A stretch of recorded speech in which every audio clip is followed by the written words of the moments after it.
Do have some good news to talk about them, Mike. Yeah, we do. It's This about is Twitch. crazy. I didn't think they would ever do anything right. When you sent me this link, I was like, I had to check it. I thought this was The Onion. Yo, this guy's got jokes. I got more Okay, lines than a okay. sheet of paper. All right, Twitch, ladies and gentlemen, is going to make pre-roll ads way less annoying. Twitch is also adding a bunch of features for streamers and sharing what it's working on for creators in 2023 and beyond. Twitch was sharing a roadmap of its full features they're working on for 2023 this year. Among these changes are changes to the way ads run, new first-party tools to help with chat engagement, and tools to help streamers manage their brand deals. But the biggest, and I agree with this, is making pre-roll ads less annoying, which I think is probably what caught in most people's eyes when they read this. This is an open letter from the CPO and the CMO, Twitch, Tom and Mike, respectively. Mike Minton. Not Mad Mike, which is unfortunate, I was hoping. Yeah, no, I rule with an iron fist. They said in the first half of this year, we're making 2 changes to improve the way ads work for viewers and channels. First, we're updating the way disabling pre-roll works for channels. Running 3 minutes of ads per hour in any way will disable all pre-rolls. They no longer have to be split into 90-second ads every 30 minutes, or every 30 minutes. Secondly, we're applying our picture-by-picture experience to the majority of pre-rolls that viewers do see. Thank you. Dude, that I read that sentence and I was like, yes! Like, you know what I'm saying? That's the biggest thing, is like, the pre-roll does not stop the broadcast. Like, because you join a stream and you want to chat, it's like you're just waiting there 30 seconds. Or like your friend's like, yo, check out the stream, dude, he's doing something insane. And then you click on it, you're just like, give me 30 seconds. Give me 30 seconds. And you're just like antsy. Yeah. And it just makes you want to click off. Can I talk about that, by the way, in general? Go for it. Have you ever used cable? Do you have cable? When was the last time you used cable with a DVR? You know what I'm talking about here? DVR? Yeah. I mean, I have YouTube TV, so that's the... Okay. I haven't used YouTube TV, but I'm going to make... here's what goes on with cable for me with DVR. I got Spectrum here. It's trash. Shout out Spectrum. When you pause cable, like I can like get up and just pause it, and I'm good, right? And then I come back, I'll hit pause again. It starts off where I left, right? Yeah. We're good. The advertisements come in, and I'm like, nah, man, I don't need these commercials. I fast forward through because I walked away earlier. Yeah. And it knows that I'm behind, so it buffered everything. Twitch doesn't do that. You pause Twitch and unpause it, dude. It just like jumps you to the live, man. It always does that. So when I get hit with an advertisement, can I just like, when the advertisement's done, can I just go back to what I was watching right when it happens? Yeah. Like, why is that not a thing? That happens on YouTube. That is the biggest difference between YouTube and Twitch streaming, is you can actually go back on YouTube streams, and I've done it so many times. Yeah. Just to like, especially if it's like a show or something like that, I'm just like, oh dude, I'll go back. Like, I don't care. Like, I'll pause it because I'm like, whatever. Like, they're probably gonna do a break at some point anyway, so I could just, like right through the break. That's a fact. And this also helps out the streamer if they have the same exact system as YouTube. Or just like community members, right? You and I will have like a stream up. One of our friends will be watching their stream, but we're at work, and we'll use like a podcast. We'll walk away and we're just like, oh crap, did I miss anything? What do? We have to click on the icon. Then we have to go to the video tab. Then we have to click on recent broadcasts. Hopefully they have the recent broadcasts actually like published and available. And then we have to use the little and like drag it and try to guess where it was. Yeah. Do you know how many steps that is? Dude, do you know how much love we have to have for the streamer to do that? Yeah, a lot. A lot. Yeah. I'm not doing that for just anybody. Yeah. So, yeah, I mean, that's an important feature to mention, I think. I think in most use cases, like most streamers, the only argument I'll like put up is that most streamers, it's very much like in the moment, like is all that really matters. So like if you're going back like, 5 minutes or something like that, it's probably irrelevant content anyway at that point. So like there's no reason to do it. But like I'll watch like properly like choreographed shows and stuff like on YouTube that are streamed on like a daily basis or like, every so often. And it's nice to just be like, because like there's some shows they'll do their breaks or they'll do like an ad read or something, and so it's like when they do stuff like that, you can just be like, oh, okay, cool, like I'm already 10 minutes behind, let me just skip a minute, and then I'll be right back to Yeah. where I was, and eventually after enough breaks you catch up, and it's like whatever.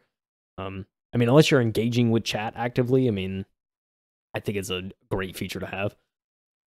So yeah, yeah, it's kind of weird Twitch doesn't do that, but who knows? Maybe one day they'll implement something like that. But Yeah. the way I see it, there's not enough like proper shows on Twitch to like warrant that kind of like R&D right now. So that's probably why they don't do it.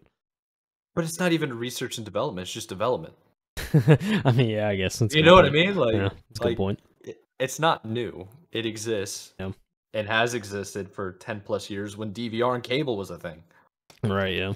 Yeah, that's a good point. So I don't know. I don't think there's really much of an excuse not to have it, but we got to give props, right? I don't want to crap on Twitch too much here, but we got to give props because you and I have felt that they haven't really made any significant improvements over the last couple of years.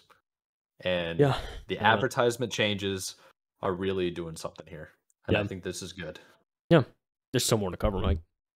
I know. So pre-roll ads have been a consistent pain point for streamers and viewers. If you click on an interesting channel while browsing Twitch, there can be anywhere up to 3 minutes of ads to sit through before you get to even see the stream. A picture-by-picture solution seems to be a decent compromise, as that at least allows a viewer to see the content there that interested them up front without an ad wall while Twitch gets its designated ad time in. Twitch is also experimenting, with ways to give viewers a heads up that ads are on the way during streams, and that might even include a snooze option for mid-roll ads. So, or a kind of choice there, it seems like, for the viewer across ads. They're also working on special assets streamers can use for sponsorship deals. They said, quote, we'll test features with a select few streamers to make sponsorship deals more effective and authentic on Twitch, thereby making them more lucrative for the streamer and more impactful for the brand. Starting with channel skins and clickable branded graphics, streamers can easily place these brand assets onto streams, above chat, and other places on their channel page for a less disruptive and more engaging sponsorship experience. I like this idea. I don't mind it. Like, I think I like for the most it too. part, like, especially if you're doing like a branded thing, you can just have like an outline or something on the VO player. So I really like this idea. Yeah, I think it's definitely the improvements that they have to make. It's been really cumbersome to try to make clips into vertical format. You would have to take the quick snip link and then move it over to an entire third-party website. But this thing is pretty sick. You can do it all in one location now. Oh, you just said it. You just said it. They said later on in that article that we're launching tools to help you edit and export your clips for vertical short-form video formats and making it easier to promote your stream on other platforms by working with Twitter to improve how clips and live stream links play in the feed. Oh my gosh. So they're working with other companies to like, this is a miracle. Like, we're working together out here. Synergy. Twitch is working with other brands to help streamers promote their stuff, which is very oddly ironic because for the longest time they didn't want partner streamers streaming anywhere. Like, dude, like, it's crazy, exactly. Right? So somebody got in charge and they were like, "We're gonna die if we don't adapt." Exactly. They're learning their ways, dude. And you gotta love it. That's so awesome. So let me mention something that a lot of people wouldn't know. Twitter and their videos that they do, they compress it so bad that you can't see anything. So if you've ever watched Twitter, it's like the first what 5-6 seconds in a video is basically from 1985. It's like 2p. It's so bad. It's like 160p, and then it goes to like 720 or 1080. So hopefully they can figure that out. Yeah. And we don't have to have that issue anymore. Yeah. Yeah, it's crazy. It says Twitch will launch tools to help streamers edit and export clips from VODs that are optimized for vertical short form format. Streamers will also be able to pin up to 20 clips to a channel page, add emotes into stream titles, and even enable a new sound bites feature for viewers. Sound bites are sound alerts triggered by viewers, much like how OBS and other third-party tools allow streamers to offer these with channel points.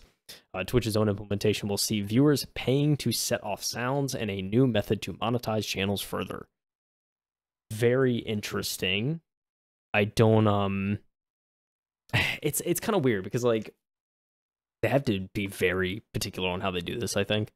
Um, and it's like because I love the sound bites thing of like paying bits and doing that. I think that's like really clever. And like Twitch already gets a cut of that, so it's like because they get these standard like sound bites. Well, they get the standard bit compensation, obviously, but it's like I don't know. It's weird. I mean, I guess they do definitely want to monetize, but it's like yeah, it's just kind of wild, you know. Don't fully I don't fully know how this is gonna go for Twitch. To be honest. Um, anyways, to go a little further into the article, there's not too much actually left. To help users keep track of the many changes potentially coming to Twitch, the platform will introduce an experiments page that'll let creators and viewers know the kinds of projects Twitch is working on. For now, Twitch says it will make more announcements in the future as the changes go live. They also said they reviewed the platform's 2022. Among the milestones was the lowering of the payment threshold from 100 to 50, which they did, launching its guest star tool, which allowed easier built-in way for streamers to collaborate, which to be honest, I don't think I've seen much of. Like the I guest haven't star. seen much Like either. I mean, it's a That's a cool good tool, point. but I don't know. I haven't really seen it much. I've yet to see it in action, but it is a pretty cool tool. I think it'd be great. Honestly, it'd probably be great for something like us doing podcasts in video Yeah. format. Yeah, maybe something to Um, look into, I think, for us at some point. But yeah, I mean the payout thing's huge though. Going from 100 to 50. A lot more YouTube, people are yeah, going to be able to actually see money a lot faster, so it's good for yeah, smaller streamers. that's seriously like that. I feel like that's significant.